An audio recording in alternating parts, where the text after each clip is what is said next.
Please. It's a little surprising that you are almost silent about the Dravidian civilization. The which? The Dravidian Yes. language family as a civilization and also as a sort of culture which is often contrasted with the Aryan. I mean, I'm not talking about the politics of it, but of course as a language family. Yes. So Yes. you know, a little bit. What would you like me to say about that? No, but you mentioned that there is a theory which says that this Harappan civilization was originally a Dravidian civilization. Oh, there is the theory. Yes. Well, there are many And you theories. apparently seem to be countering that. Yes, there are many theories, but the Saraswati flows there. The Saraswati is in the Rig Veda. No, but how do you account for this apparent differences between these civilizations? I'm sorry? There are a lot of differences between these two civilizations that as two language families. Sorry, which civilizations are you talking about? Okay, I don't use the word civilization. As language families, do you see that there are some visible differences between this Indo-European and Dravidian? I follow you. Now, can I speak now? Yeah, sure. Thank you. Look, I will explain something. I don't know Dravidian. I don't know any Dravidian language. In fact, I don't know any modern Indian language. I don't know Hindi, I don't know Marathi, I don't know Gujarati, I don't know Bengali. I never learned them. Well, I did learn Hindi, that's true, many years ago, but I abandoned them because I did not want to spoil my Sanskrit accent. I want to keep my Sanskrit accent pure. So if I learn Hindi, I pronounce Sanskrit like Hindi. And Sanskrit is not like Hindi. It's not like Bengali. So I never learned any of these languages. And I don't know any Dravidian languages at all. So I don't know. But what I have read is this. From what I have read, I have concluded that the Dravidian has nothing to do with Indo-European. Perhaps 50,000 years ago, they may have had some relations.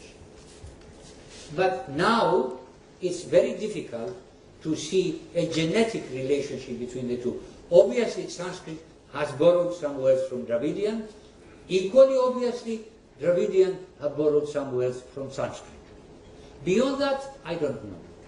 What I also know is that there is a legend that Agastya came down to the south. This is a legend among the Dravidians. Came down to the south, and in fact, the Vindhya mountains bowed down so that he could pass. It is also accepted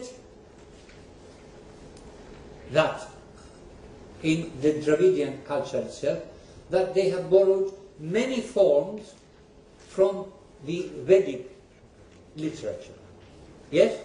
It is so. Fine. So that's all I know. Beyond that, now I know that it has become politicized and people are quarreling, and I see no reason why this should be so. I mean, what has that to do with scholarship? It has nothing to do with scholarship. I'm a foreigner, I take no sides, all I present is the fact. Dravidian, as far as I'm concerned, has nothing to do with Indo-European, a very remote relationship, but it's not like Sanskrit and Greek. They are cousins or sister languages. Sanskrit and Slavic, they are sister languages. Sanskrit and Germanic, Germanic and Greek, these are very highly, closely related languages. They have not only vocabulary, but they have also grammar, which is the same, much the same, accusatives are the same, the aorists are the same in the verbs, and so on and so forth. Okay? Any more questions? Yeah, sir, I have a very general question. In India, Srisha, yes. In India today, history is a very political subject. What? Sir, I said in India today, yes. History is a very political subject. Yes. When, for example, we're talking about, say, Saraswati, yes. or we're getting into the technicalities or the scientific details of Saraswati, yes. the most respected and eminent historians in India have declared it to be pulp fiction. And unfortunately, as you definitely know, they have support from, say, the historians as far as the ones in Harvard or say like Mr. Witzel or all of that. My question to you is, what is your opinion about how the people who don't agree with them must actually take them on to get the truth out of it? And number two, how should in India you suggest that history as a subject must be taken forward? Subject of study in schools especially. Well, I find that left-wingers usually politicize these matters because the thinking is that we must destroy society and rebuild it according to Marxist, socialist, left-wing ideas. They haven't gotten on to the simple fact yet that the socialist regime in Russia collapsed completely, as well as in all other socialist countries. It's still maintained in China, but Chinese have opened out capitalism. They are no longer a pure socialist country. Why, if they accept that there was really a Vedic people indigenous to Sapta Sindhu, then their claims about the castes, and they're trying to rouse up the castes against the present political system, would collapse. But at the moment they've got a hold onto that. It gives them a good excuse. It's not up to me to tell you how to pursue your history. Now, to say that Witzel doesn't accept the work of archaeologists and geologists proves only that Witzel is not in his right mind. It doesn't prove that the archaeologists and the geologists are wrong, because there has been done tremendous work. I would suggest once more, read Danino's book. It brings all the facts together. Historians don't accept it. Well, who cares about what historians accept or don't accept? It's not their job to tell us whether there was a geological phenomenon called Saraswati. This is for the geologists and for the anthropologists and for the archaeologists to tell us. So I turn to them. It's from them that I take the facts, not historians. Historians should respect what archaeologists and geologists and hydrologists speak about. They do the research. It's their job. It's not the historian's job. The historian's job is to examine the facts and then write history. Anything else? You talked about dating of Mahabharata. Yes. With the paleoastronomical dating. Yes. But there are two archaeological markers for Mahabharata. Yes. Like the Hastinapura flood and also the Dwaraka thermoluminescence dating. Yes. Which both bring down the date to 1500 or 1200 BCE. Whereas the paleoastronomical dating is actually ambiguous. Yes. Not a very hard... I mentioned that. I did say that Acharya's dating should be re-examined. I mentioned Iyengar, who objects to that. Both Acharya, Narahari Acharya, and Iyengar are very close friends of mine. And I don't know what to make of them. I'm going to, shortly we're going to launch a new journal on Vedic studies, and I'm going to invite, I shall be the chief editor, and I shall invite them both and other scientists to write about these things and confront one another to see where the truth lies. Okay? This gentleman here and then the other gentleman. You mentioned the collapse of Aryan Invasion Theory. Now there is a reverse of it. There is a theory, Aryan immigration from India. Do you have anything to say? Sorry? Aryan migration from India? Yes, Aryan immigration from India to outside. Well, it's going on. There's a reverse of it. There's a theory going on for a long time. Do you have anything to say on this? Yes, I have, yes. from India to outside. Yes. It's happening now. I mean, there are thousands of Indians in the United States, in the United Kingdom.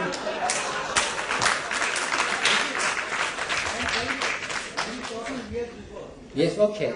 I'll show that. In the same time context of Bharat. Can I have the next map, please? The last one. No, map. Next. That's right. Now, here it is. I showed you before. The blue line going up. It's going out of India, Persia, Central Asia. Okay? Does this map support all the immigrant out of India? Yes. Do you want to say this? That's it. Okay? Shall I give you a copy? The young man up there. Yeah, sir, as you mentioned, Sanskrit is much older than Harappan civilization.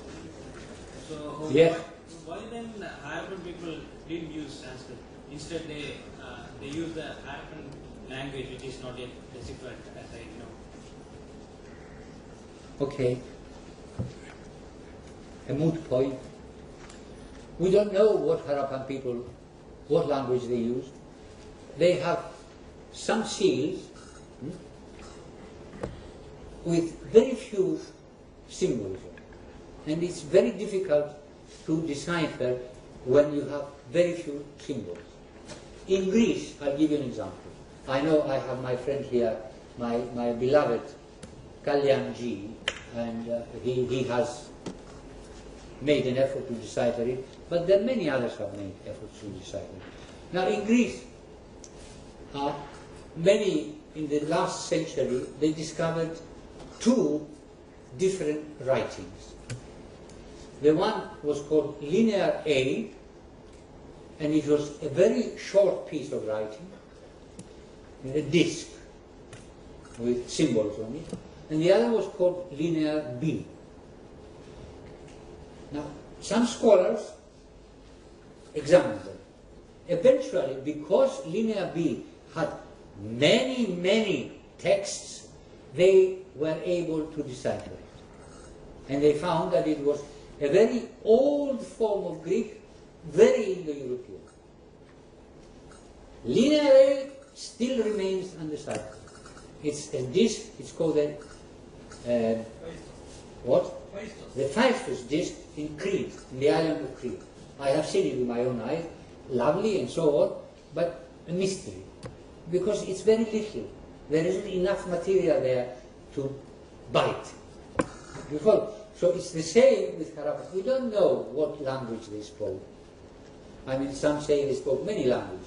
Possibly. Others say they spoke Dravidian. Possibly. Others say they spoke Sanskrit. Possibly. We don't know. Until we find out, we leave it at that. But Vedic is older than the Harappan civilization.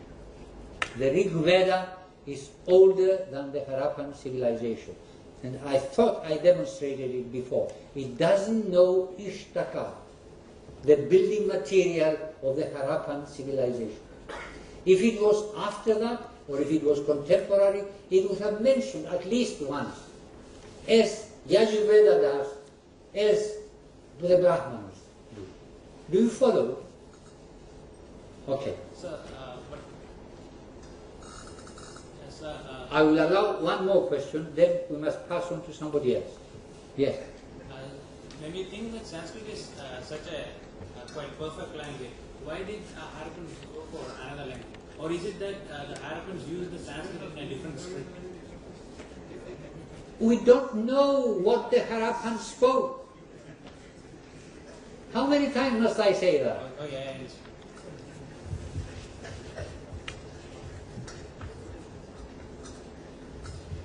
People claim that it was Dravidian. Others claim it's Sanskrit, but there is no proof. We are running out of time, so last two questions. Well, maybe one question, maybe none. Maybe 3 questions, I don't know. Yes. You mentioned in one of the slides that Angirasas... Yes, can you go back please? No, it's not. It's further ahead. That we are from this place. Our ancestors were from this land. Right? So that was one proof.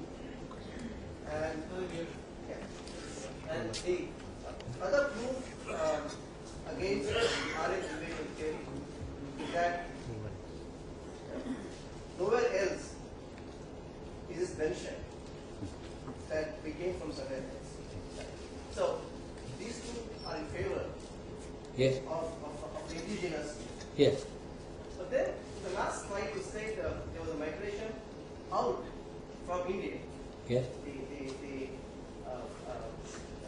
forget. Yeah. The BUDDH. Yes.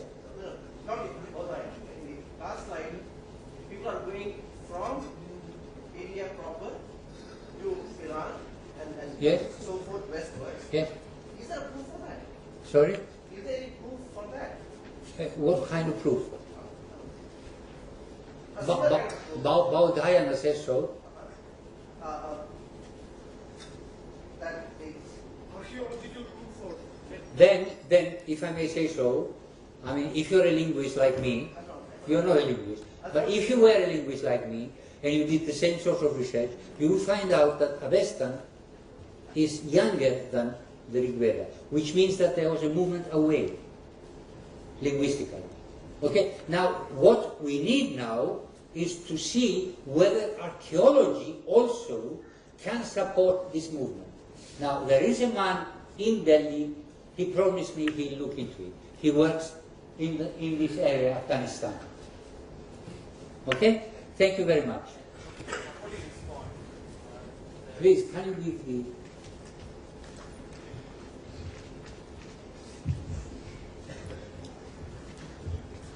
Can we take the archaeological excavations happened in Arkain?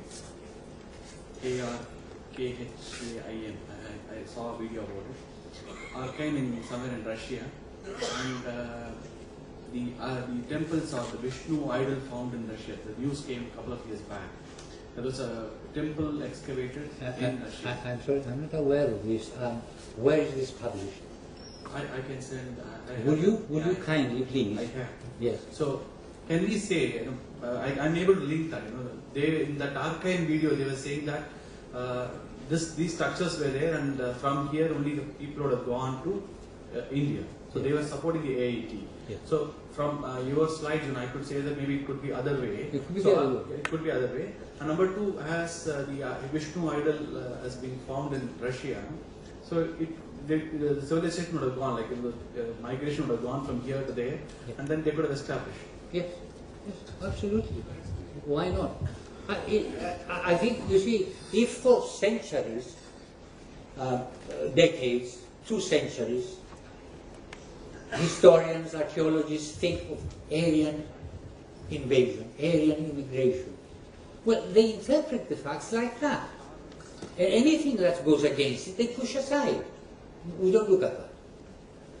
But if you begin to think that perhaps it is not so, if it is as BUDDH said, and as some of the hints of the Rig Veda say, the people are moving westward, then let's look at archaeological facts from this angle now and see whether it is possible. So archaeologists will start doing that. I have a lot of influence with Indian archaeologists. I know lots of them, and I shall push them to look into that. Excuse me. This side. See, in our Panchanga, we always have a... Please hold it closer. Close. Almanac. In our almanac, we start Yudhishthir Shaka. That is the era of Yudhishthir from 5,000 years back. Excellent. I'm all for that. Yes. And also, this Rig Veda has a Upanishadic state as Prajnanam Brahma. What? You have mentioned here that Rig Veda did not have anything to connect between Atma and Brahman. Brahman.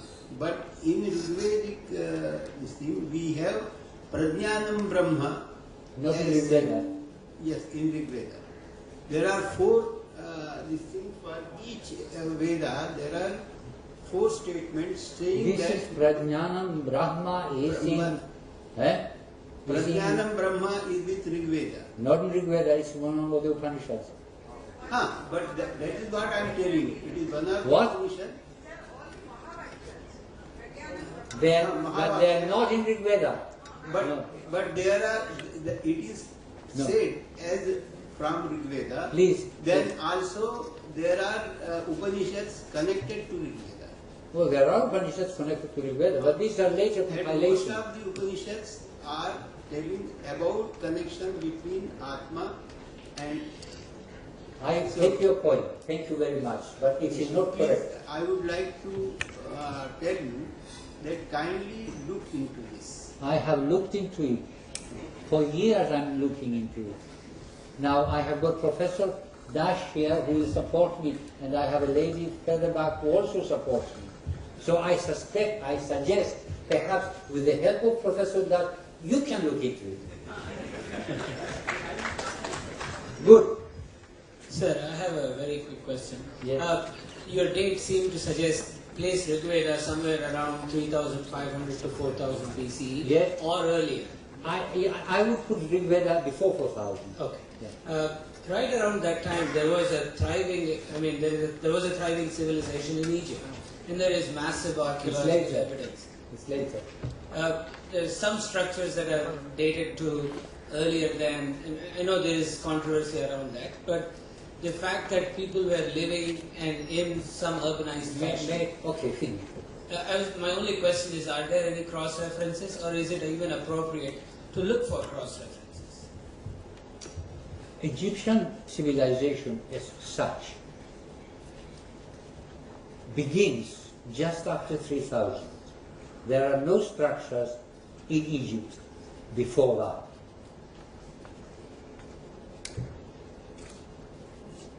The first writing begins just before, just at about that date, but the first texts in mass are found in the pyramids from around 2400.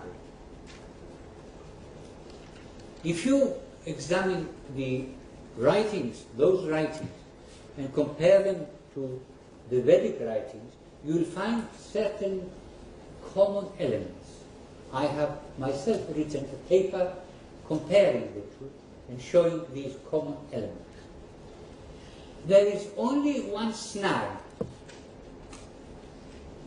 Vedic people could not have borrowed from Egypt because these elements are also apparent in other Indo-European cultures. There is the sun boat. Ra, the god Ra, floats in his sun boat up in the sky. Okay? Now, Pushan, the sun god, or an aspect of the sun god in Vedic, also has a whole armada of ships, not just one. There is a legend that the eye of Ra fell off and ran away into the desert. And Ra sent his daughter to bring it back. And she did. There is a legend in Brahmanas about the creator Prajapati losing his eye, going away, and then Ushas brings it back on a white horse. Now, to have such a legend is extraordinary. Now, who would think that the creator God's eye runs off into the desert?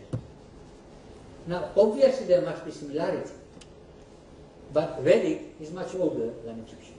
So, then it might be another piece of evidence to add to the growing mass against AIT. I've written a book, or rather, I wrote several articles, and Aditya Prakashan in Delhi brought them together as a book. It's called Indo-Aryan Origins and Other Vedic Issues.